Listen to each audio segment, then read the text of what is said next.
ஒரு வியாபாரி தன்னிடமுள்ள பொருட்களை வாங்கிய விலையை விட 20% கூடுதலாக விலையை நிர்ணயம் செய்து பின் 10% தள்ளுபடியில் விற்பனை செய்கிறார் எனில் அவரது லாப சதவீதம் என்னன்னு கேட்டாங்க. லாபம்னு அவங்களே கொடுத்துட்டாங்க.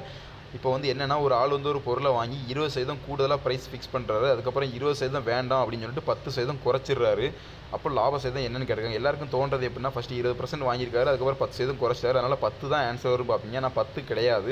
இப்போ எப்படி பார்க்கலான்னா, அவர் வாங்கின விலையை கொடுக்கல. ஸோ நம்ம வந்து வாங்கின விலை 100ன்னு வச்சுக்கிறோம்.